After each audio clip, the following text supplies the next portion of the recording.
देख लेना एक बार।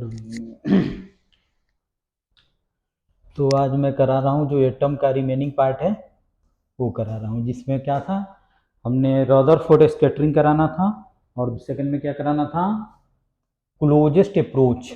ठीक है, ठीक है, तो क्लोजेस्ट अप्रोच कराना है, रदरफोर्ड स्कैटरिंग आ रहा है ना क्लियर। चलो लिखो। फर्स्ट में लिखो alpha particle scattering experiment. Alpha particle scattering experiment.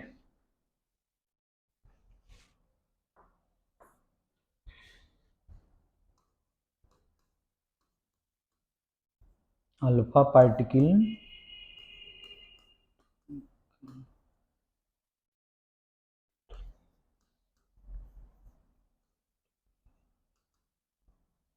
Experiment.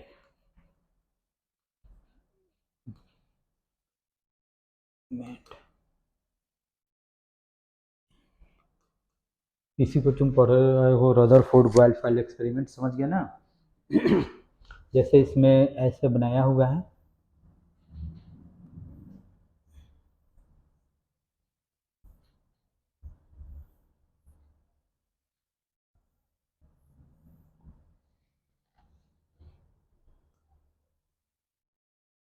ऐसे है, ये सोर्स ऑफ अल्फा पार्टिकल है, सोर्स ऑफ अल्फा पार्टिकल।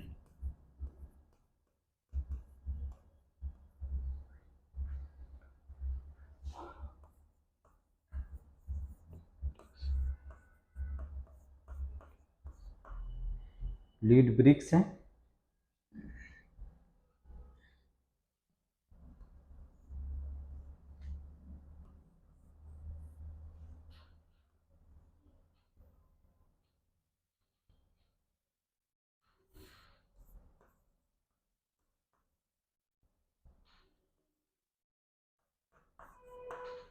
ये देख रहे हो स्ट्रेट लाइन नहीं है, गोल्ड फाइल है।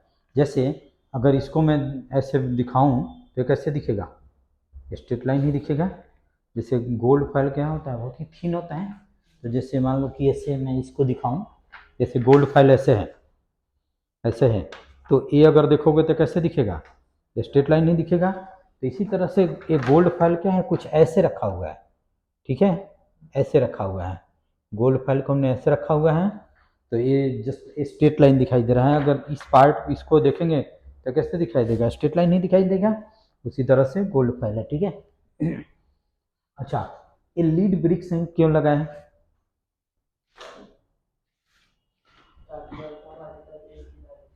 क्योंकि यहाँ पे सोर्स है।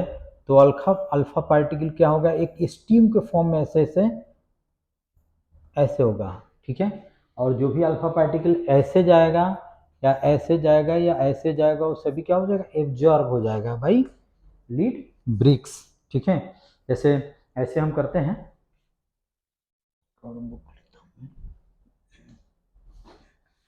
जैसे ऐसे गोल्ड, ऐसे लीड ब्रिक्स को ऐसे हम बना देते हैं। ठीक है, देख रहे हो ना, ताकि एक स्टीम के फॉर्म में ऐसे करेंगे तो बहुत सारा इधर उधर चलेगा। इतना एकदम पतला बना देते हैं कि इसी से अल्फा पार्टिकल पास हो। ठीक है, गोल्ड फाइल से पास कराते हैं। और आगे यहाँ पे एक हम रखते हैं ऐसे,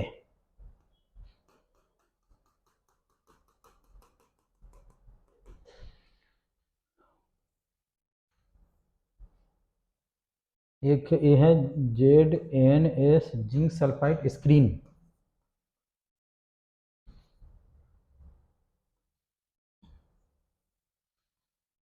और यह है डिटेक्टर।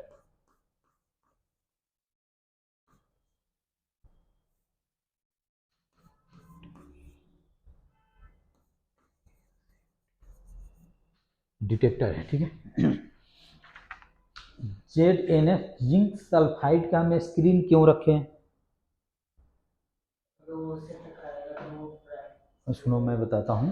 पहले इतना नोट कर लो, नोट कर लो, फिर मैं बताता हूँ कि ऐसा हम एक्सपेरिमेंट जिसने किया वो क्यों किया, उसका क्या पर्पस था।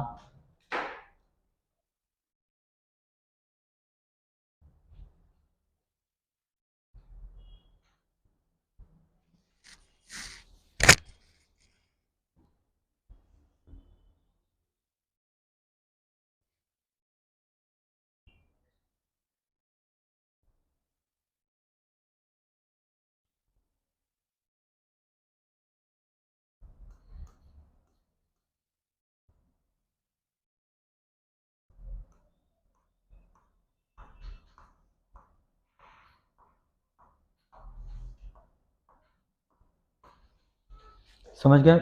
मुझे कर लिए? देखो जिंक सल्फाइड का हम स्क्रीन इसलिए रखते हैं कि जब भी अल्फा पार्टिकल उस पर स्ट्राइक करेगा तो स्पार्क टाइप का होगा, जिससे हमको पता चल जाएगा कि यहाँ पे अल्फा पार्टिकल, जैसे मान लो कि 3 टाइम, जैसे 3 बार स्पार्क हुआ तो हम ये जूम करेंगे कि 3 अल्फा पार्टिकल इस पर क्या हुआ, इंसिडेंट किया। ठीक है, और हम क्या करते हैं, यहाँ से सोर्स रख दिया, अल्फा पार्टिकल को एक स्ट्रीम को फॉर्म में इससे हम पास कराएंगे, और इस डिटेक्टर को यहाँ से रख के यहाँ से रख के यहाँ तक सभी जगह हम क्या करते हैं, जैसे मान लो कि 1 सेकंड तक हमने रखा, जैसे 1 सेकंड यहाँ तक रखा 180 डिग्री जो डिफ्लेक्ट होकर आएगा, 1 सेकंड यहाँ तक रखा, 1 सेकंड यहाँ तक रखा, 1 सेकंड यहाँ तक रखा, 1 सेकंड यहाँ तक रखा, और number of detected alpha particle का हमने ग्राफ ड्रॉ किया। चलो पहले इतना नोट कर लिए, समझ गया ना कि जेडएनएस का हमने स्क्रीन क्यों लगाया, क्योंकि उस पर अल्फा पार्टिकल जब इंसिडेंट होगा तो क्या होगा, स्पार्क होगा, और इसी चीज़ को ये डिटेक्ट करेगा। तो जितना बार स्पार्क होगा यानी कि उतना अल्फा पार्टिकल इस पर इंसिडेंट किया तो उतना ही बार ये क्या करेगा, डिटेक्ट करेगा। ठीक है, लिखो, on the suggestion of Rutherford, ये एक्सपेरिमेंट रदरफोर्ड ने नहीं किया था, उसका दो क्या बोलते हैं, 2 एसोसिएट्स किया था जिसका नाम था गाइगर एंड मार्सडेन। लिखो, on the suggestion of Rutherford his 2 associates Geiger Geiger and Marsden Marsden performed an experiment by bombarding alpha particles on a gold foil.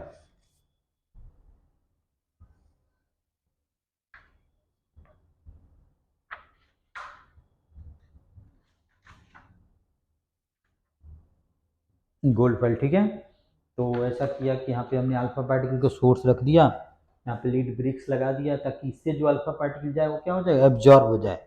जो भी लीड ब्रिक यहाँ पे जो अल्फा पार्टिकल इंसिडेंट करेगा वो सभी का सभी क्या होगा, एब्जॉर्ब हो जाएगा। ठीक है, और इस गोल्ड फाइल पे देखा हमने डिटेक्टर को यहाँ रखा, यहाँ रखा, यहाँ रखा, सभी एंगल पे हम रखते हैं सर्टेन टाइम के लिए।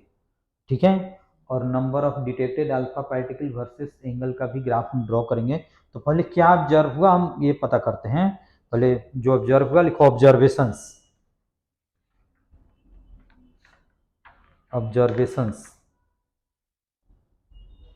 फर्स्ट में लिखो, most of the alpha particle, यही ऑब्जर्व हुआ कि most of the alpha particle क्या हुआ, अनडेविएटेड पास कर गया, यानी कि ऐसे चला गया। फर्स्ट में लिखो, most of the alpha particles pass state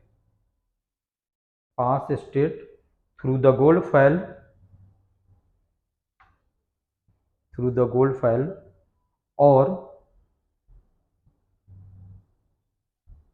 और suffer a small deflections. First point था। सेकंड लिखो, some of the alpha particles, second point में some of the alpha particles get deflected through 90 degree और more. अब इसका trajectory भी हम बताएंगे आगे। ठीक है, थर्ड में लिखो, a very few alpha particles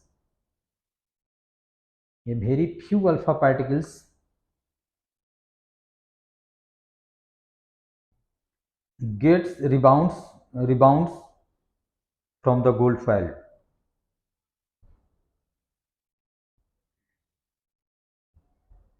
Gets rebounds from the gold foil, comma, suffering a deflection about 180 degree.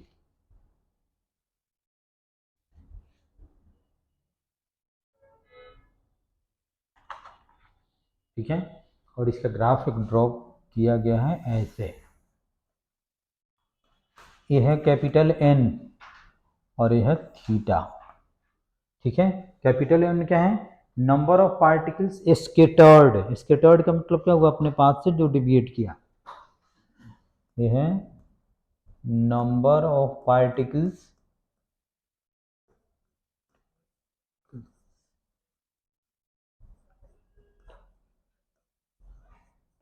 Scattered, और ये है angle of scattering angle, theta क्या है,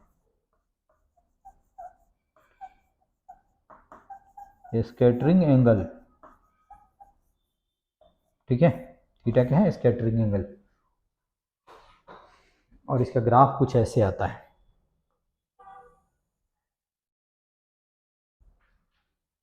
ठीक देख रहे हो ऐसे, एक मिनट रुक जाओ,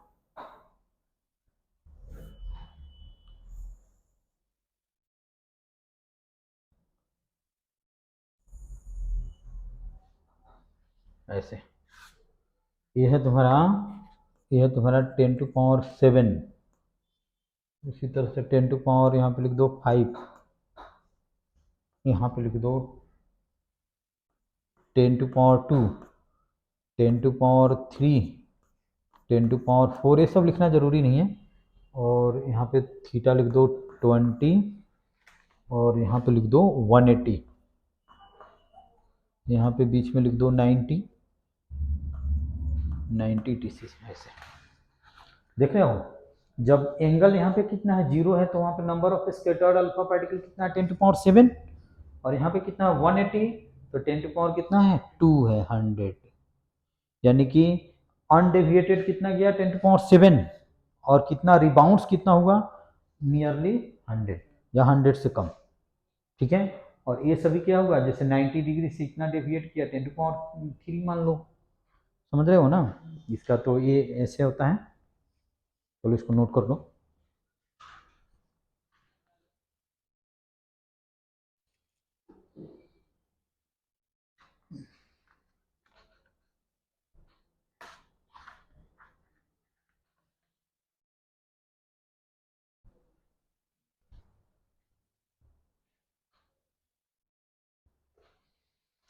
ठीक है, कंक्लूजन लिखो। हमने तो ऑब्जर्वेशन किया, जो ऑब्जर्वेशन जो हमको ऑब्जर्व हुआ इस एक्सपेरिमेंट से, कि मोस्ट जैसे 1 सेकेंड तक यहाँ पे रखते हैं तो सबसे ज़्यादा number of alpha particle detect हुआ, यहाँ पे अगर रखते हैं डिटेक्टर को तो सबसे minimum number of alpha particle detect हुआ पर्टिकुलर टाइम में, समझ रहे हो ना। यहाँ पे भी हुआ लेकिन सबसे ज़्यादा यहाँ पे डिटेक्ट हुआ, ठीक है। तो ऑब्जर्वेशन कंक्लूजन लिखो। कंक्लूजन में फर्स्ट में, most of the space, most of the space within atom, most of the space within atom be empty। ऐसा कैसे बोला, क्योंकि most of alpha particle undeviated चला गया, अनडेविएटेड कब जाएगा, जब उस पर कोई रिपल्सिव फोर्स, अट्रैक्टिव फोर्स न लगे, यानी कि बिल्कुल एम्प्टी स्पेस हो, ठीक है। Most of the space within the atoms be empty, ठीक है। सेकंड लिखो, all the positive charge, second लिखो, all the positive charge and mass of the atom, mass of the atom is concentrated,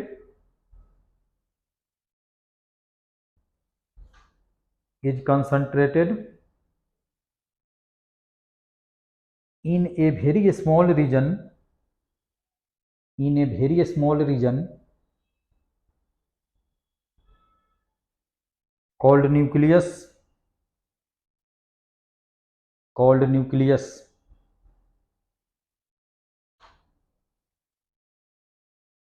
of the atom।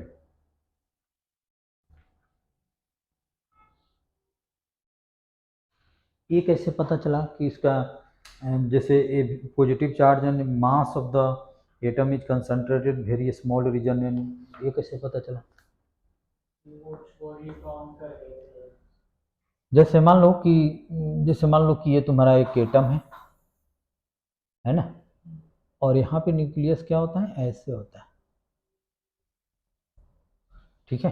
ये nucleus हो गया, और atom है, ये क्या होगा, न्यूक्लियस हो गया, और ये क्या है, एटम है,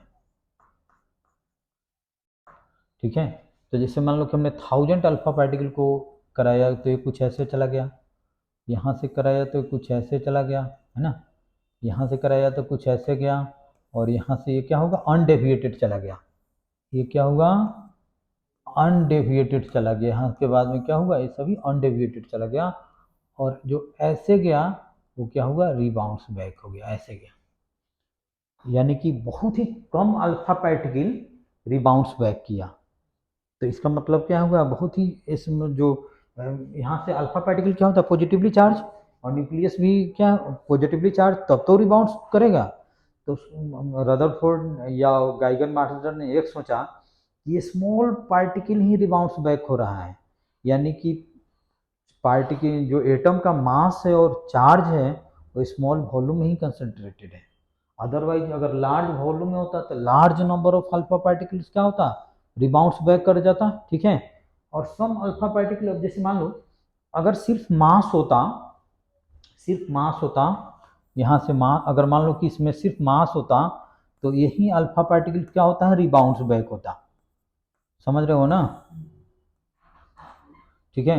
और ये सब क्या चला जाता, अनडेविएटेड चला जाता, इसमें कोई डिफ्लेक्शन नहीं होता, समझ रहे हो ना, इसमें तो कोई डिफ्लेक्शन नहीं होता। लेकिन ये क्या होगा, ये सब जो ये सब डिफ्लेक्ट कर गया, यानी कि इस पर कोई रिपल्सिव फोर्स लगा होगा, अल्फा पार्टिकल क्या होता है, पॉजिटिवली चार्ज होता है, तो डेफिनेटली ये भी क्या है, पॉजिटिवली चार्ज है, तब इस पर रिपल्सिव फोर्स होगा, अपने पाथ से डिविएट कर गया अवे फ्रॉम द न्यूक्लियस। अगर चार्जलेस होता, सिर्फ मास होता, तो सिचुएशन कुछ ऐसे होता, जो इस न्यूक्लियस के एलोंग जाता वही रिबाउंस बैक होता, उसके वो ऊपर से या नीचे से जाता वो रिबाउंस बैक नहीं होता, या उसमें कोई डेविएशन भी नहीं होता, समझ रहे हो ना। तो इन्होंने ये बताया कि ये स्मॉल पार्टिकल रिबाउंस बैक हो रहा है और कुछ पार्टिकल ही डेविएट हो रहा है, इसका मतलब है कि जो स्मॉल वॉल्यूम में पॉजिटिवली चार्ज भी है और क्या है, मास भी कंसंट्रेटेड है, तब तो रिबाउंस बैक हो रहा है, ठीक है। थर्ड लिखो, the nucleus is surrounded by, third conclusion, the nucleus is surrounded by a cloud of new electrons, the nucleus is surrounded by a cloud of new electrons। ऐसे कैसे बता दिया कि उसके सराउंडिंग में इलेक्ट्रॉन है, ये कैसे पता चला, ये कैसे पता चला। तो एटम क्या होता है, न्यूट्रल होता है, तो यहाँ पॉजिटिव चार्ज है तो डेफिनेटली इलेक्ट्रॉन क्या होगा, उसके सराउंडिंग में ही होगा, क्लाउड उसके सराउंडिंग में होगा, तब तो जितना प्रोटॉन होगा उतना ही इलेक्ट्रॉन होगा, तब तो जाके एटम क्या होगा, न्यूट्रल होगा, ठीक है। चलो ठीक, समझ,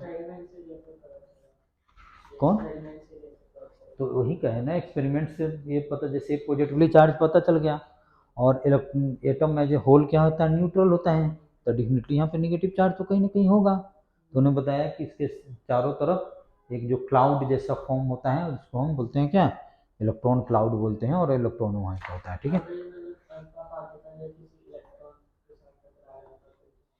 अल्फा, इलेक्ट्रॉन का मास क्या होता है, बहुत ही कम होता है, और अल्फा पार्टिकल का मास क्या होता है, 4 टाइम्स मास ऑफ प्रोटॉन होता है, और प्रोटॉन का मास ऐसे ही ज़्यादा होता है, तो उससे क्या होता है, अनडिवाइडेड चला जाएगा, उससे जैसे एक साइकिल, ट्रक है, एक साइकिल से टकरा जाए तो ट्रक क्या होगा, ट्रक रुक जाएगा, वो तो साइकिल को लेके चला जाएगा, कोई इफेक्ट नहीं करता, ठीक है। अब उसके बाद में लिखो, नेक्स्ट लिखो, Rutherford model of atom.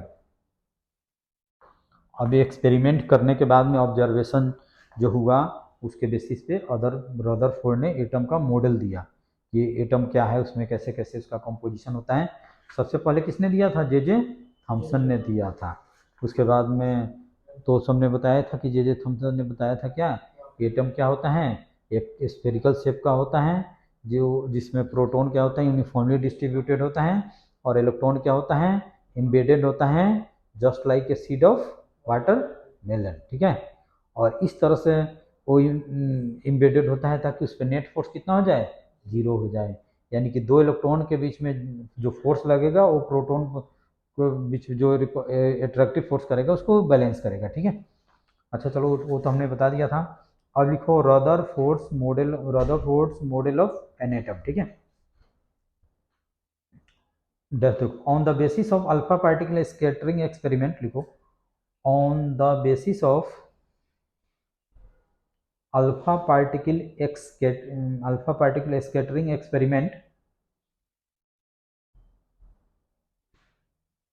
experiment, Rutherford proposed the following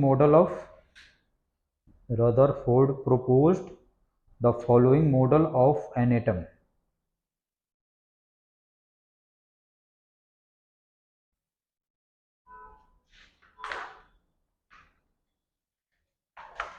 लिख लिया? फर्स्ट लिखो, an atom consists of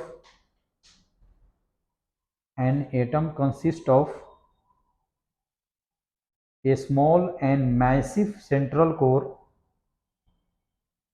An atom consists of a small and massive central core on which the entire positive charge and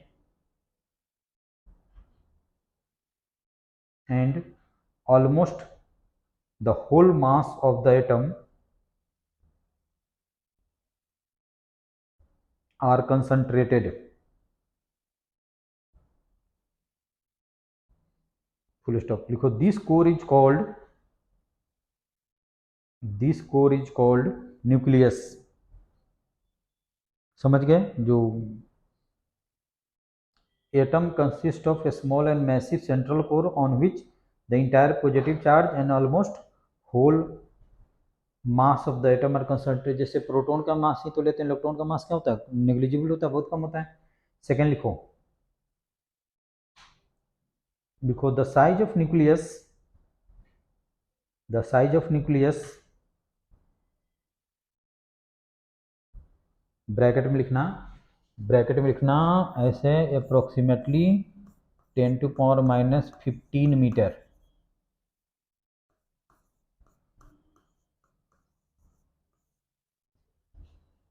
The size of nucleus, bracket में लिखना, is very small as compared to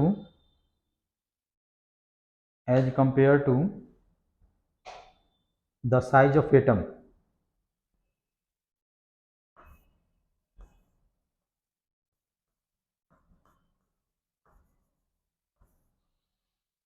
bracket में लिखना है size of atom के बाद में 10⁻⁻10, यानी कि ऐसे हम लिख सकते हैं. साइज का मतलब क्या हुआ? रेडियस बताना है, यानी कि रेडियस ऑफ न्यूक्लियस अपॉन में radius of atom equal to 10⁻⁻15 upon में 10⁻⁻10. तो कितना हो जाएगा? 10⁻⁻5. ठीक है ना? समझ रहे हो? तो हम ऐसे लिख सकते हैं, radius of atom equal to 10⁻5 times radius of nucleus. ऐसे लिख सकते हैं, देखो कि नहीं? चलो ठीक है.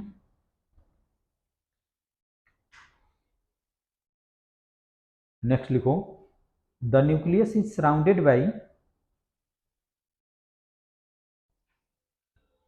थर्ड में लिखना है, the nucleus is surrounded by A number of atoms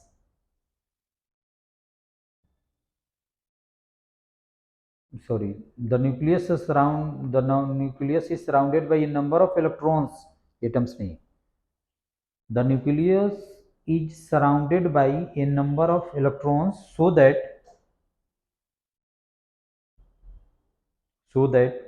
their PHEIR total negative charge is equal to the total positive charge on the nucleus,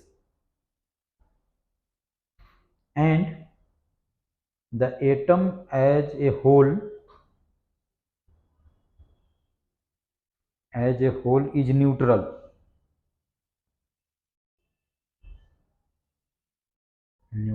Full stop.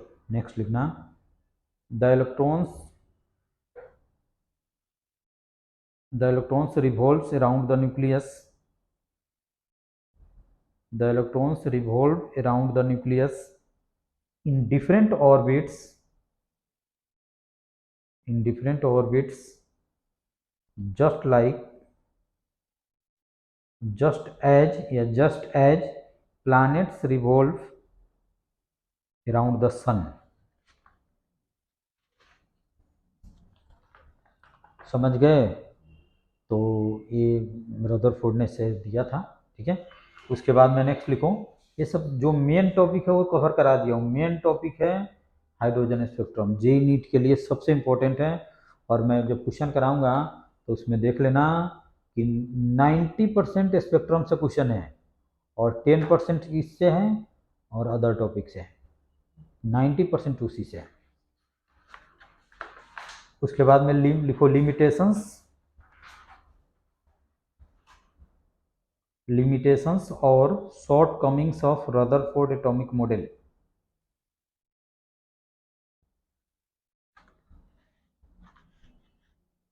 Limitations और ये रख लो, उस पर रख कर लिखो, दिक्कत हो रहा है लिखने में। Limitations और shortcomings of Rutherford atomic model.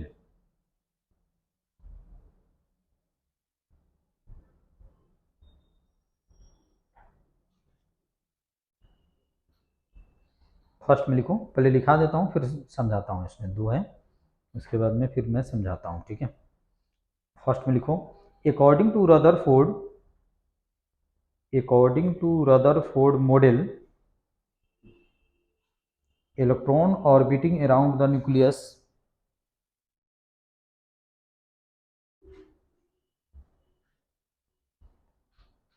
according to Rutherford model, electron orbiting around the nucleus continuously radiates energy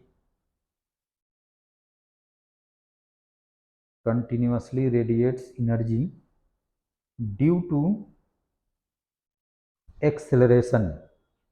मैंने क्या बताया था कि कोई चार्ज पार्टिकल अगर सर्कुलर पाथ में मूव करता है तो स्पीड कांस्टेंट भी रहेगा लेकिन वेलोसिटी तो वो उसका वेरी करेगा क्योंकि डायरेक्शन चेंज हो रहा है, तो उसका एक्सेलरेशन होगा। और एक्सेलरेशन क्या होता है, टुवर्ड्स सेंटर सेंटीपिटल एक्सेलरेशन बोलते हैं। तो मैक्सवेल ने क्या बताया था कि कोई भी ओसिलेटिंग चार्ज पार्टिकल और accelerating charge particle emits electromagnetic radiation या वेव। तो अगर ऐसे ऐसे ओसिलेट कर रहा है तो डेफिनेटली वो इलेक्ट्रोमैग्नेटिक वेव क्या होगा, इमिट करेगा। और इलेक्ट्रोमैग्नेटिक वेव क्या है, फॉर्म ऑफ एनर्जी है।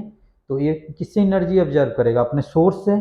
कौन इमिट कर रहा है, इलेक्ट्रॉन, तो इलेक्ट्रॉन से एनर्जी ऑब्जर्व करेगा। तो इलेक्ट्रॉन का एनर्जी क्या होगा, धीरे धीरे डिक्रीज करेगा और फाइनली जाकर वो न्यूक्लियस से कोलाइड कर जाएगा, ठीक है। समझ गए? तो चलो लिखो, इसने ये नहीं बताया था कि जैसे किसी सर्टेन ऑर्बिट में रिवॉल्व करता है और जिस सर्टेन ऑर्बिट में रिवॉल्व करता है उसमें वो एनर्जी रेडिएट नहीं करता है, ये सब कुछ नहीं बताया था, ऐसे बता दिया। तो मैक्सवेल ने बताया तो थ्योरी ही गलत है। According to Rutherford model, electron orbiting around the nucleus continuously radiates energy due to acceleration, full stop, hence the atom will not remain stable,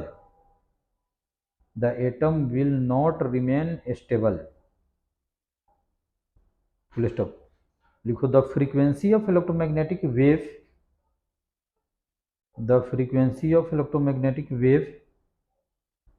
emitted by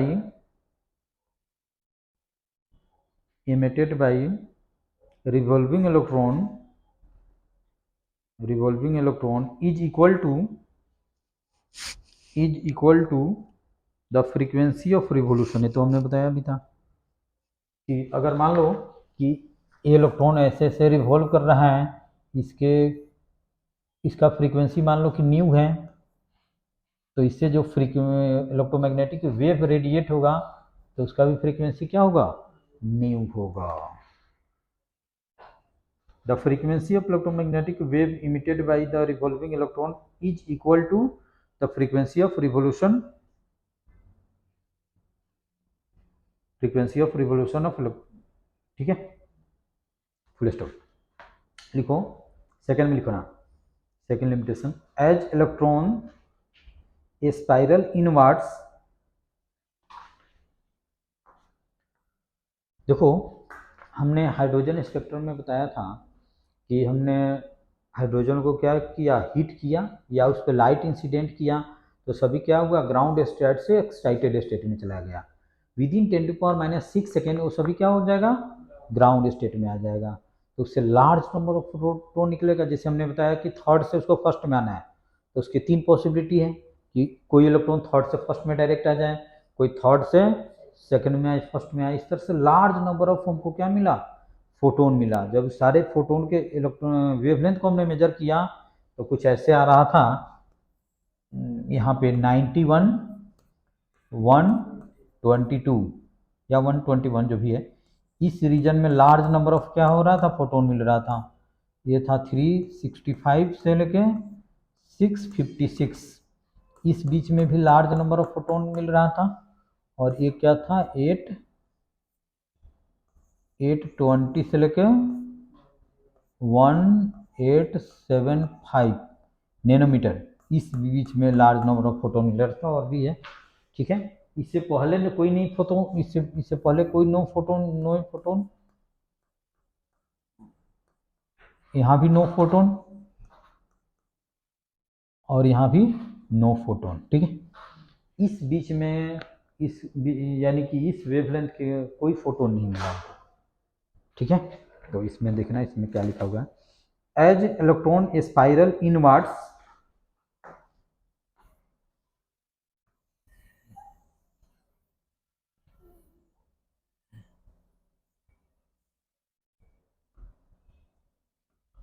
as electron spiral inwards, its angular velocity and frequency change, its angular velocity and frequency change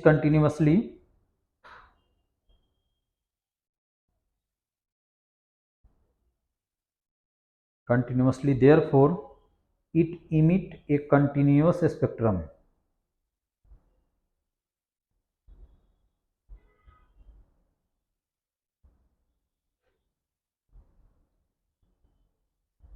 समझ रहे हो, इसका radius change हो रहा है, continuously radius change हो रहा है, वेलोसिटी भी चेंज होगा, ठीक है। तो वेलोसिटी चेंज होगा तो इसका फ्रीक्वेंसी भी चेंज होगा, कंटिन्यूसली चेंज होगा फ्रीक्वेंसी। जैसे फ्रीक्वेंसी मान लो कि 100 है तो 99 हो जाएगा, 98 हो जाएगा, 97 हो जाएगा, 96, 95, 94, 93, इस तरह से चेंज होगा कंटिन्यूसली। तो इसमें जो फोटोन मिलेगा वो 100 का भी मिलेगा, 99 का भी मिलेगा नैनोमीटर का, 98 का भी मिलेगा, 97 का भी मिलेगा और 96 का भी मिलेगा, सो ऑन। समझ रहे हो, एक कंटिन्यूसली इसका क्या होगा, रेडियस चेंज होगा तो टाइम पीरियड चेंज हो जाएगा, फ्रीक्वेंसी चेंज हो जाएगा। तो फ्रीक्वेंसी कंटिन्यूसली चेंज होगा तो एक जो इलेक्ट्रोमैग्नेटिक वेव इमिट करेगा उसका भी फ्रीक्वेंसी क्या होगा, कंटिन्यूसली चेंज होगा। और सारे स्पेक्ट्रम इसमें होगा, ठीक है। लेकिन एक्सपेरिमेंटली हमको तो ऐसा होगा नहीं, ऐसा मिला नहीं, ठीक है। तो क्या बोलते हैं, as electron spiral inwards, its angular velocity and frequency change continuously, therefore it emits a continuous spectrum. समझ गए ना, कंटिन्यूअस स्पेक्ट्रम का मतलब 0 से लेके पूरा तक ये इमिट करेगा। लेकिन एक्सपेरिमेंटली हमको ऐसा ऑब्जर्व नहीं हुआ, 91 से तो पहले कोई मिला नहीं, ठीक है। तो ये इनका लिमिटेशंस है, ठीक है। उसके बाद में नेक्स्ट लिखो, Bohr's postulates overcome Rutherford limitations. Bohr's ने कैसे इसको ओवरकम किया, बोर्स पोस्टुलेट्स ने कैसे इस शॉर्ट कमिंग्स को ओवरकम किया। Bore postulates overcome Rutherford limitations और short Cummings.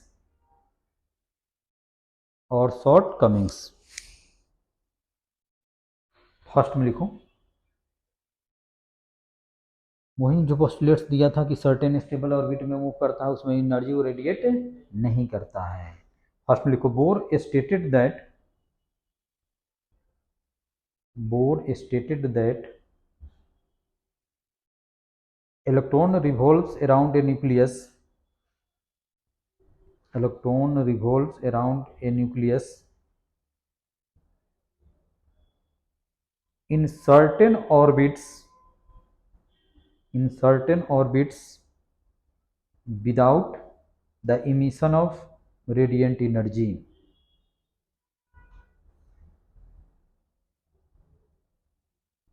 Revolves around nucleus in certain orbits without the emission of radiant energy. Full stop.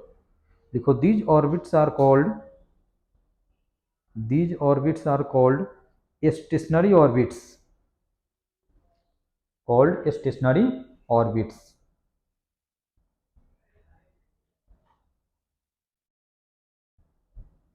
इसमें तो कोई डाउट्स नहीं होने चाहिए, ठीक है। सेकंड लिखो, इलेक्ट्रॉन, इसने बताया कि फोटोन इमिट नहीं करेगा। इलेक्ट्रॉन का एनर्जी चेंज कब होगा? जब लो से हाई जाएगा, हाई से लो आएगा। देखो energy is released, the energy is released और एब्जॉर्ब्ड व्हेन एन इलेक्ट्रॉन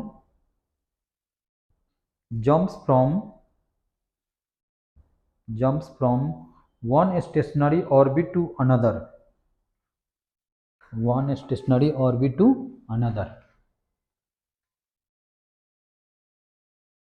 समझ गए? इसमें तो कोई डाउट्स नहीं होना चाहिए। अब चलो दो टॉपिक और हैं, उसको मैं पढ़ा देता हूँ। अब लिखो इम्पैक्ट पैरामीटर। नेक्स्ट है इम्पैक्ट पैरामीटर।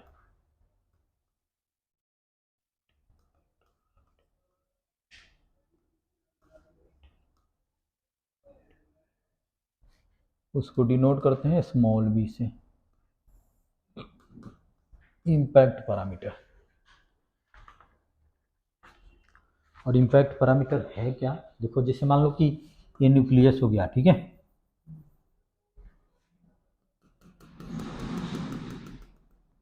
किसी अल्फा पार्टिकल को यहाँ से ऐसे हम प्रोजेक्ट किए, वो कुछ ऐसे चला गया, तो इनिशियल वेलोसिटी वेक्टर का डायरेक्शन क्या है? ऐसे है,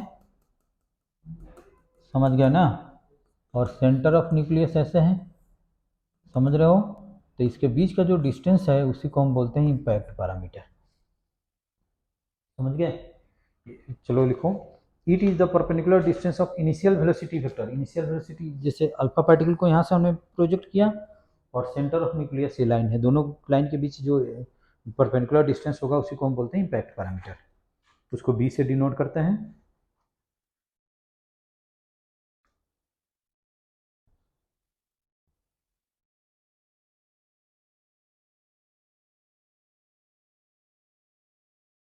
इम्पैक्ट पैरामीटर लिख लिया।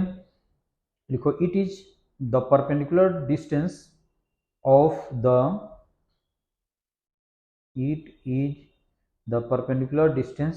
The initial velocity vector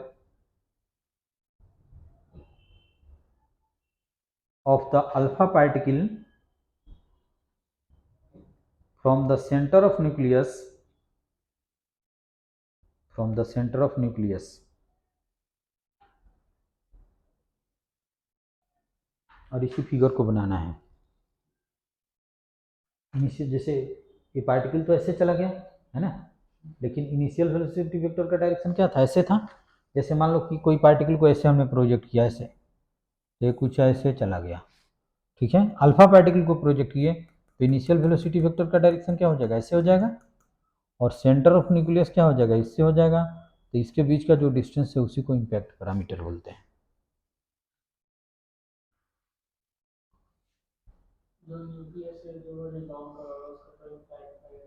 zero होगा। और कोई यहाँ पे है, यहाँ पे अगर ऐसे है इनिशियल वेलोसिटी वेक्टर, इसमें कोई डेविएशन नहीं हुआ, तो इसका इम्पैक्ट पैरामीटर क्या हो जाएगा? ये हो जाएगा। तो जिसका इम्पैक्ट पैरामीटर ज़्यादा होगा उसमें डेविएशन क्या होगा? कम होगा। जिसका इम्पैक्ट पैरामीटर कम होगा उसमें डेविएशन ज़्यादा होगा। अभी मैं लिखाऊंगा सब चीज़, पहले फिगर ड्रॉ कर लो इसको। इम्पैक्ट पैरामीटर कम होगा यानी कि न्यूक्लियस के क्लोज होगा, तो उसमें ज़्यादा डेविएशन होगा। इम्पैक्ट पैरामीटर ज़्यादा होगा, न्यूक्लियस से फार अवे होगा, तो उस पे डेविएशन क्या होगा, कम होगा।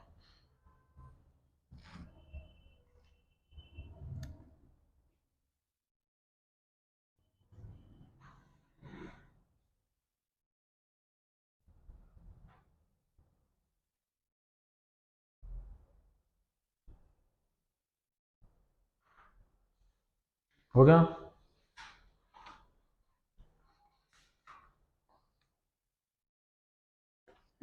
उसके बाद में लिखो नेक्स्ट टॉपिक, इम्पैक्ट पैरामीटर समझ गए। अब नेक्स्ट टॉपिक है, ये सारे टेल टॉपिक है, समझ गए ना, ये सारे टेल टॉपिक की क्या लिखो, अल्फा पार्टिकल ट्रेजेक्टरी।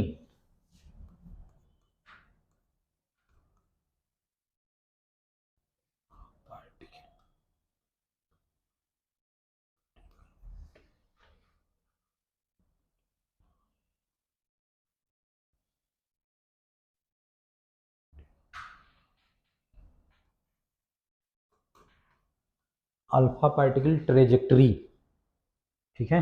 अब देखो इसी फिगर को मैं ड्रॉ कर रहा हूँ,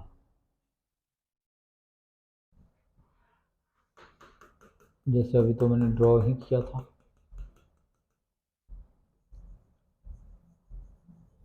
ये क्या हुआ, न्यूक्लियस हो गया, ठीक है। चलिए इसको हटा दो।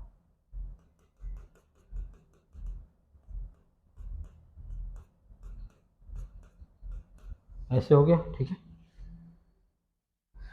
तो कोई ऐसे गया, तो ऐसे गया और फिर क्या हुआ, रिबाउंड्स बैक हो गया, ठीक है। कोई ऐसे गया तो बिल्कुल ऐसे चला गया,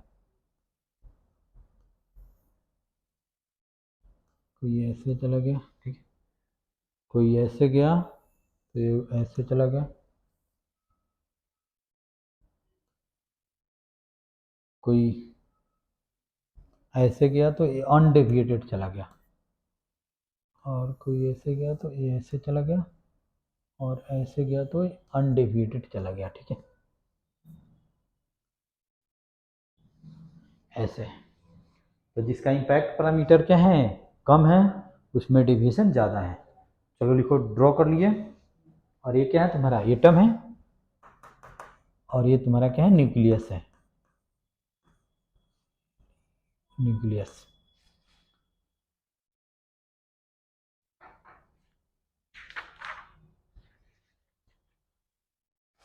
हो गया। लिखो, the trajectory traced by an alpha particle, the trajectory traced by an alpha particle depends on impact parameter, depends on the impact parameter bracket में लिखना है small b,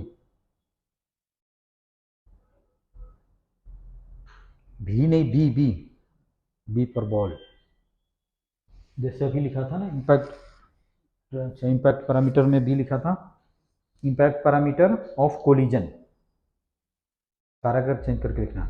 it is found that, it is found that an alpha particle close to the nucleus, it is found that an alpha particle close to the nucleus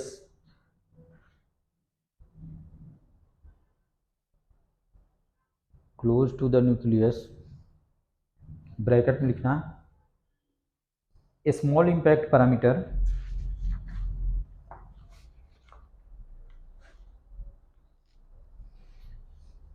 एक small impact parameter, ठीक है, bracket बंद करो, suffers large scattering,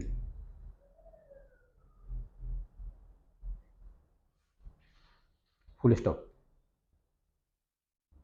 लिखो, in case of head on collision,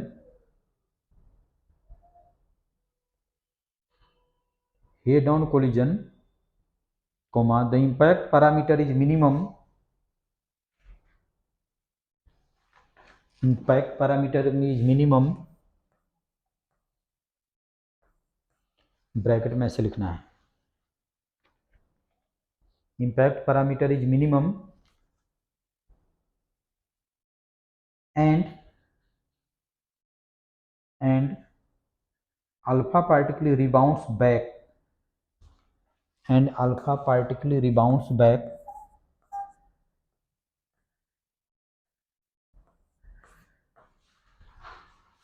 और उस case में theta क्या हो जाएगा 180 डिग्री हो जाएगा।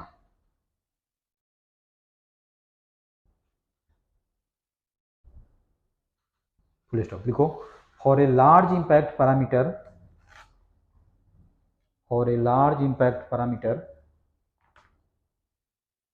the alpha particle goes nearly undeviated. The alpha particle goes nearly undeviated.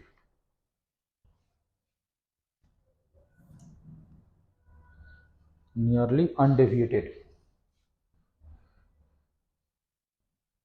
ठीक है, समझ गए, इसमें तो कोई डाउट्स नहीं है, समझ गए। अब नेक्स्ट टॉपिक, लास्ट टॉपिक है distance of closest approach.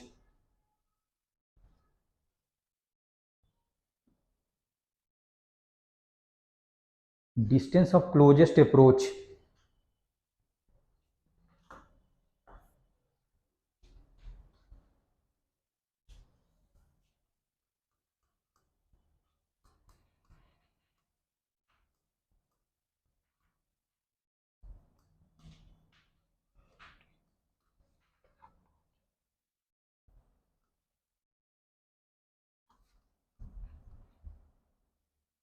Distance of closest approach,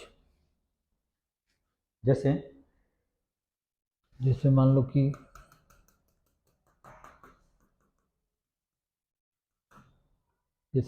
ये न्यूक्लियस है,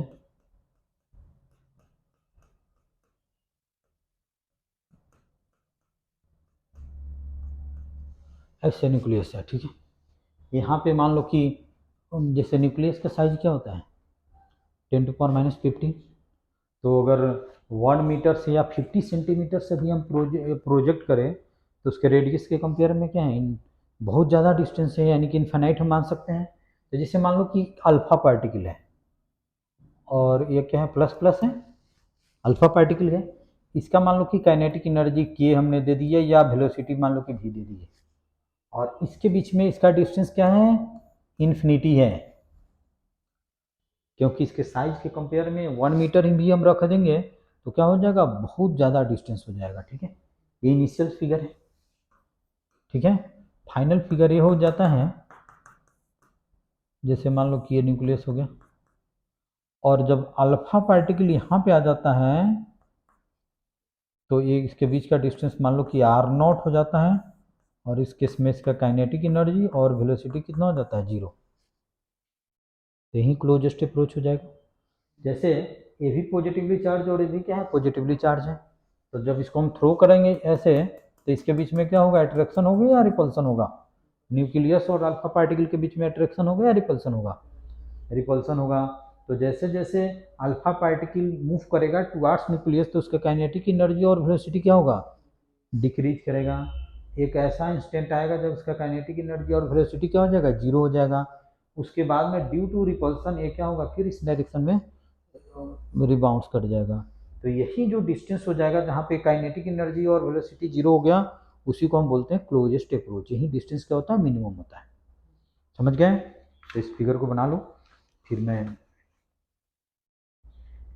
इसी चीज़ को मैं लिखाऊंगा। ओके, और मान लो कि यहाँ पे चार्ज कितना है JD है और यहाँ पे चार्ज कितना है 2E है।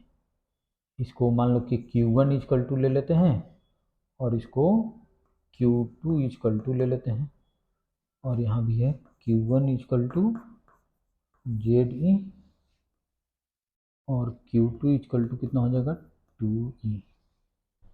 समझ गए, इसमें तो कोई डाउट्स नहीं होना चाहिए।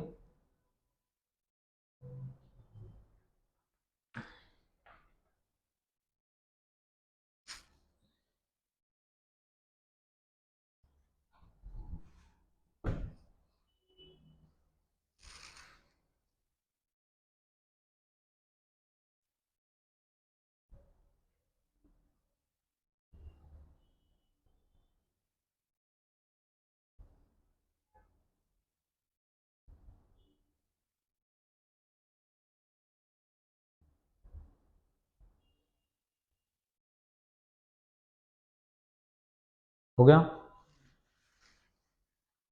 अच्छा चलो लिख लो, लिखो when alpha particle of mass m, when an alpha particle of mass m and initial velocity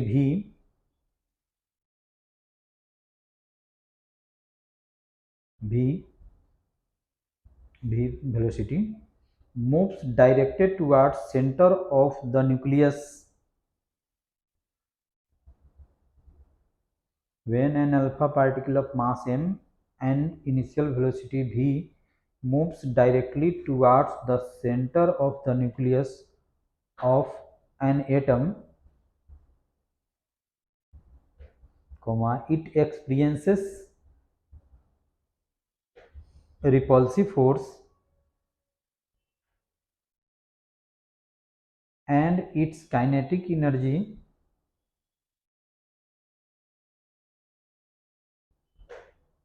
converted into potential energy। Bracket में लिखना electrical potential energy.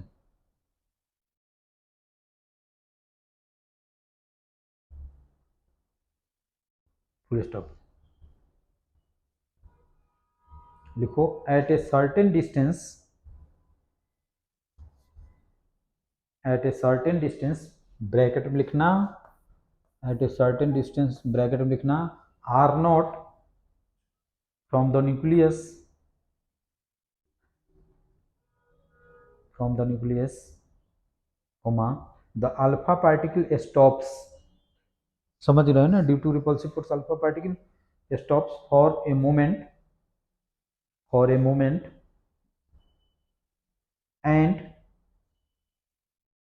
and then begins to retrace their path,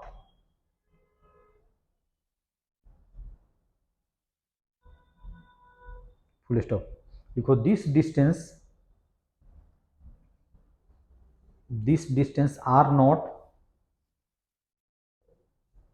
is called distance of closest approach,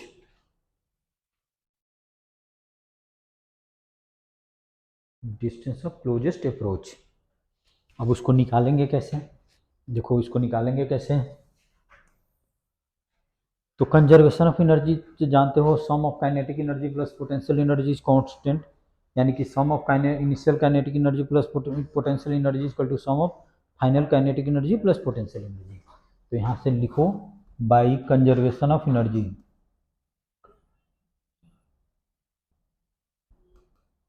sun of energy,